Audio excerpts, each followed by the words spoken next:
നമസ്കാരം, എല്ലാവർക്കും സെഗ സ്റ്റഡീസിലേക്ക് സ്വാഗതം. ഛായാവാദാണ് ഇന്നെൻ്റെ topic. JLT Hindi, HSC Hindi, KTET മുതലായ പരീക്ഷകൾക്ക് തയ്യാറെടുക്കുന്ന എല്ലാ അധ്യാപക ഉദ്യോഗാർത്ഥികൾക്കും പ്രയോജനപ്പെടുന്നൊരു വീഡിയോ ആണിത്. JLTയുടെയും HSCയുടെയും എക്സാം സിലബസിലെ മൊഡ്യൂൾ 3യിലെ പ്രധാനപ്പെട്ട ഒരു ടോപ്പിക്കാണ് ഛായാവാദ്. ആദ്യമായാണ് എൻ്റെ വീഡിയോ കാണുന്നതെങ്കിൽ നിങ്ങൾ തീർച്ചയായും സബ്സ്ക്രൈബ് ചെയ്ത് സപ്പോർട്ട് ചെയ്യുക. നമുക്ക് ക്ലാസ്സിലേക്ക് കടക്കാം. ഛായാവാദിൻ്റെ കാലഘട്ടം 1918 മുതൽ 36 വരെ എന്ന് കണക്കാക്കപ്പെടുന്നു. सर्वप्रथम छायावाद शब्द का प्रयोग मुगड़धर पांडे जी द्वारा किया गया है. ഛായാവാദിനെ ആദ്യം വിവേചനം ചെയ്തതും ഛായാവാദ് എന്ന വാക്ക് ആദ്യമായി പ്രയോഗിച്ചതും മുഗളധർ പാണ്ഡേജിയാണ്. വിഭിന്ന വിദ്വാനോനെ ഛായാവാദിക്ക് അപ്പനി പരിഭാഷായന്തി. പല പണ്ഡിതന്മാരും ഛായാവാദിന് അവരുടേതായ ഡെഫിനേഷൻ പരിഭാഷ നൽകിയിട്ടുണ്ട്. രാമചന്ദ്ര ശുക്ല ഛായാവാദിനെ പ്രസ്തുത കെ സ്ഥാൻ പർ അപ്രസ്തുത എന്ന് വിളിച്ചു. ഡോക്ടർ നഗേന്ദ്ര സ്ഥൂൽ കെ പ്രതി സൂക്ഷ്മ കാ വിദ്രോഹ എന്ന് വിളിച്ചു.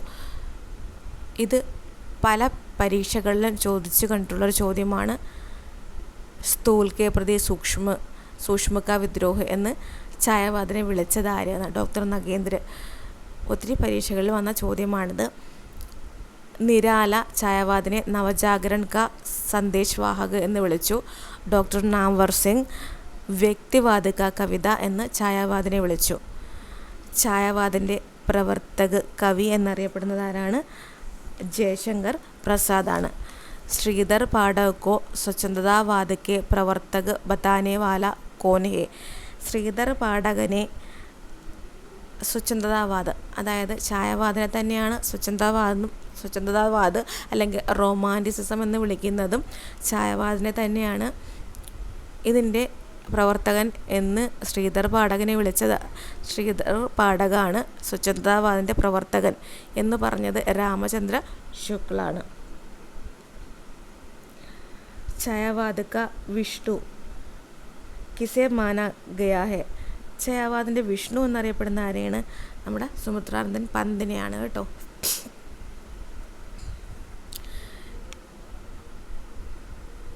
ഛായാവാദിക്ക് വിശേഷത. ഛായാവാദിൻ്റെ വിശേഷതകൾ എന്തൊക്കെയാണ്? ഛായാവാദിൻ്റെ വിശേഷതകൾ പഠിച്ചു വയ്ക്കുക. ഏതെങ്കിലും 4 ഒരെണ്ണം തെറ്റിച്ച് തന്നിട്ട് ഇതിനകത്ത് ഏതാണ് വിശേഷത അല്ലാത്തത് എന്ന് ചോദിക്കും. നമുക്ക് ഇതൊന്ന് പഠിച്ചു വയ്ക്കാം. വൈയക്തികത അവർ ആത്മാഭിവ്യക്തി. 2 വിദ്രോഹിക്ക് ഭാവന. പ്രേം ഭാവന അവർ സൗന്ദര്യ ചേതന. ആധ്യാത്മികത. രാഷ്ട്രീയത അവർ സാംസ്കൃതിക ചേതന. നവീൻ അഭിവ്യഞ്ജന പദ്ധതി. ഇതെല്ലാം ഛായാവാദിൻ്റെ വിശേഷതകളാണ്. ഛായാവാദിൻ്റെ 4 സ്തംഭങ്ങൾ നിങ്ങൾക്കറിയാമായിരിക്കും. ഛായാവാദിൻ്റെ 4 സ്തംഭം ഏതൊക്കെയെന്ന് ചോദിച്ചാൽ ജയശങ്കർ പ്രസാദ്, സൂര്യകാന്ത് ത്രിപാഠി, നിരാല, സുമിത്രാനന്ദൻ പന്ത്, പിന്നെ മഹാദേവി വർമ്മ എന്നിവരാണ് ഛായാവാദിൻ്റെ 4 സ്തംഭങ്ങൾ എന്നറിയപ്പെടുന്നത്.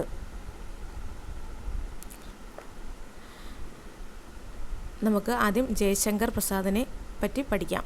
ജയശങ്കർ പ്രസാദിനെയാണ് ഛായാവാദിക്ക് പ്രവർത്തക കവി എന്നറിയപ്പെടുന്നത്. അദ്ദേഹത്തിൻ്റെ ജന്മം 1980 प्रसाद जी प्रारंभ में കലാധർ ഉപനാമ से വ്രജഭാഷാ में കവിത करते थे. ആദ്യം അദ്ദേഹം കലാധർ എന്ന ഉപനാമത്തിൽ വ്രജഭാഷയിലാണ് കവിതകൾ എഴുതി തുടങ്ങിയത്. അദ്ദേഹത്തിൻ്റെ ആദ്യ വ്രജഭാഷ കാവ്യസംഗ്രഹമാണ് ചിത്രാധാർ. അദ്ദേഹത്തിൻ്റെ കാവ്യരചനകളാണ് താഴെ തന്നിരിക്കുന്നത്. ചിത്രാധാർ, കാനൻ കുസും, ചർന, ആസു, ലഹർ, കാമായനി, കരുണാലയ്, പ്രേം പഥിക്.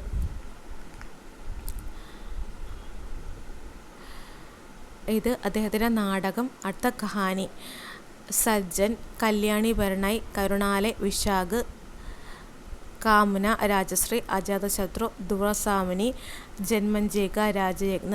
ഈ നാടകങ്ങളെല്ലാം അതിൻ്റെ പബ്ലിഷിംഗ് ഇയർ, അതായത് അദ്ദേഹത്തിൻ്റെ അതിൻ്റെ ശരിയായ ക്രമത്തിലാണ്, പബ്ലിഷിംഗ് ഇയറിൻ്റെ ശരിയായ അനുക്രമത്തിലാണ് നൽകിയിരിക്കുന്നത് പരീക്ഷയ്ക്ക്. ഇപ്പോൾ അതിൻ്റെ കാലക്രമാനുസാർ ഈ രചനകൾ തന്നിട്ട് അതിൻ്റെ കാലക്രമാനുസാർ ലിഖിയെന്നൊരു ക്വസ്റ്റ്യൻ ഇപ്പോൾ PSCയിൽ വന്ന് കണ്ടിട്ടുണ്ട്. കാലക്രമമനുസരിച്ച് ഓരോ കവികളുടെയും രചനകൾ ചോദിക്കും. അപ്പോൾ ഇതാണ് നാടകത്തിൻ്റെ ശരിയായ പബ്ലിഷിംഗ് ഇയറും കഹാനിയുടെ ശരിയായ പബ്ലിഷിംഗ് ഇയറുമാണ് ഞാനിവിടെ നൽകിയിരിക്കുന്നത്. മറ്റേ കവിതയുടെ ശരിയായ പബ്ലിഷിംഗ് ഇയർ അല്ല ഞാൻ നേരത്തെ നൽകിയിരിക്കുന്നത്. അത് നിങ്ങൾ കണ്ടെത്തി പഠിക്കുക. ഇത് നാടകത്തിൻ്റെ ശരിയായ പബ്ലിഷിംഗ് ഇയറാണ്. നേരെ തന്നെ നിങ്ങൾക്ക് പഠിച്ചു പോകാവുന്നതാണ്. കോഡുണ്ടാക്കുന്നെങ്കിലും ഇതുപോലെ തന്നെ കോഡുണ്ടാക്കി പഠിക്കാവുന്നതുമാണ്. കഹാനി: ഛായ, പ്രതിധ്വനി, ആകാശ് ദ്വീപ്, ആന്ധി, ഇന്ദ്രജാൽ.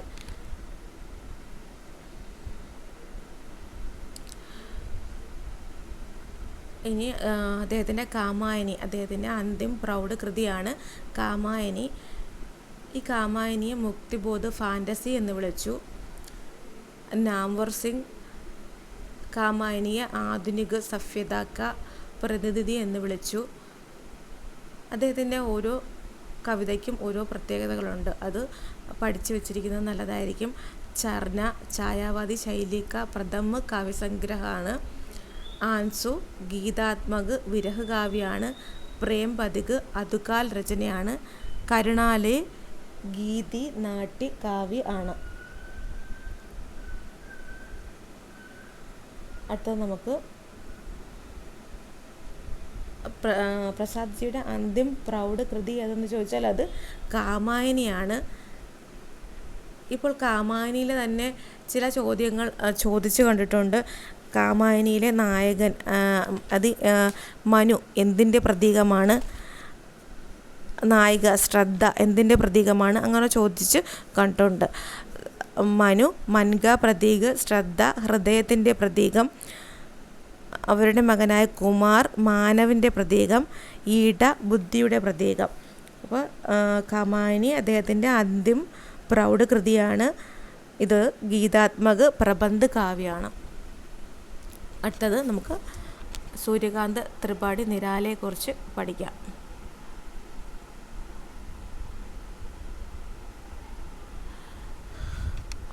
निरालाजी छायावादी कवियों में सर्वाधिक क्रांतिकारी एवं विद्रोही कवि माने जाते हैं. അദ്ദേഹം ഛായാവാദി കവികളിലെ ഏറ്റവും വിദ്രോഹി അല്ലെങ്കിൽ ക്രാന്തികാരി വിപ്ലവകാരിയായ കവിയായി അറിയപ്പെടുന്നു.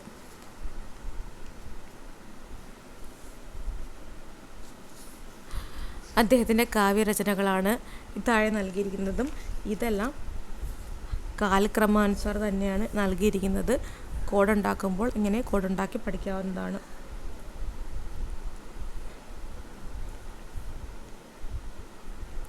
അനാമിക, പരിമൾ, ഗീതിക, തുളസിദാസ്, കുക്കുർമുത്ത, അണിമ, ബേല, നയ് പത്തെ, അർച്ചന, ആരാധന, ഗീതി ഗുപ്ച്, സന്ധ്യാകാകളി. അദ്ദേഹത്തിൻ്റെ പഹലെ കവിത ജൂഹി കി കലിയാണ്. കാവ്യസംഗ്രഹ് പരിമലാണ്. അദ്ദേഹത്തിൻ്റെ കവിതകളുടെ പ്രത്യേകതയും പഠിച്ചു വച്ചിരിക്കുന്നത് നല്ലതായിരിക്കും. സരോജ് സ്മൃതി അത് ശോകഗീതാണ്. അദ്ദേഹത്തിൻ്റെ മകൾ സരോജ് മരിക്കുമ്പോൾ എഴുതിയ കവിതയാണ് സരോജ് സ്മൃതി. തോഡ്തി പത്തർ അത് യഥാർത്ഥവാദി കവിതയാണ്. തോഡ്തി പത്തർ. വൻബേല വ്യംഗ്യാത്മക ശൈലിയിൽ എഴുതിയ രചനയാണ്. അതുപോലെ ഗീതിക ഒരു ഗീതി കാവ്യമാണ്.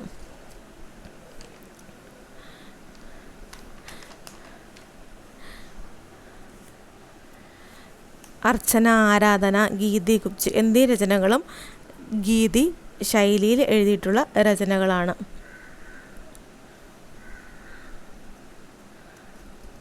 അദ്ദേഹത്തിൻ്റെ അവസാന ഗ്രന്ഥമായ സന്ധ്യാകാകളി 1969 പുറത്തിറങ്ങിയതാണ്. അതിൽ 70ഓളം രചനകളുണ്ട്.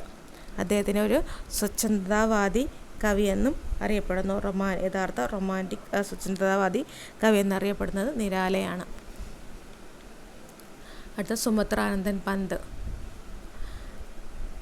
ജന്മം 1900-ലാണ്. അൽമേഡയിലാണ് ജനിച്ചത്.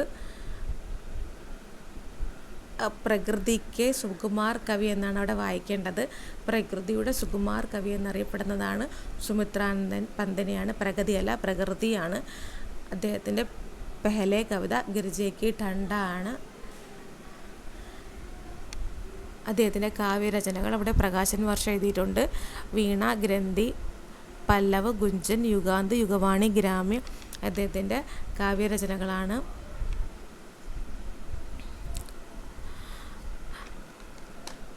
സുമിത്രാനന്ദൻ പന്ത് അദ്ദേഹം അരവിന്ദ് ദർശനിലെ അതേ ആശയം ഉൾക്കൊണ്ടുകൊണ്ട് എഴുതിയ കവിതയാണ് യുഗാന്തർ. ലോകായതൻ ചിദംബര എന്നത് മാനവതാവാദി ദർശൻ ഉൾക്കൊണ്ടുകൊണ്ട് എഴുതിയ കവിതയാണ്.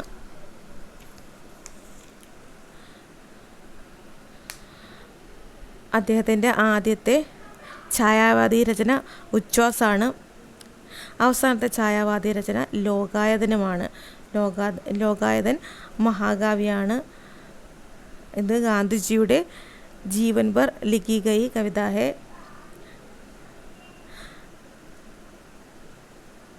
അദ്ദേഹത്തിന് ജ്ഞാനപീഠം ലഭിച്ചത് ചിദംബര എന്ന കവിതയ്ക്കാണ്.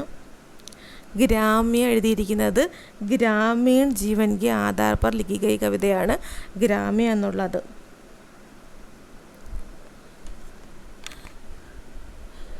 അടുത്തത് മഹാദേവി വർമ്മയാണ്. മഹാദേവി വർമ്മയുടെ ജന്മം 1907. ജന്മസ്ഥാൻ ഫറൂഖാബാദാണ്. മൃത്യു 1987. ജ്ഞാനപീഠ പുരസ്കാരം ലഭിച്ചിരിക്കുന്നത് 1982 ഈ ആമയ്ക്കാണ്.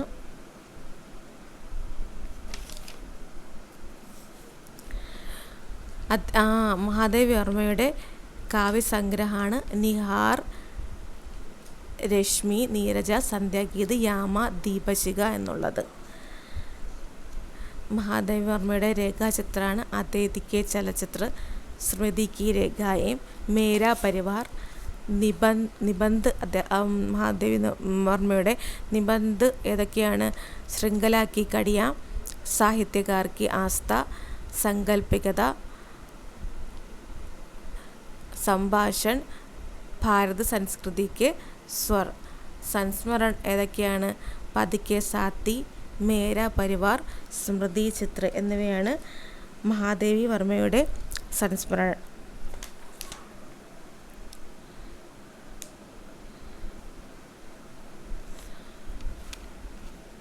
ഛായാവാദം വലിയ ടോപ്പിക്കാണ്.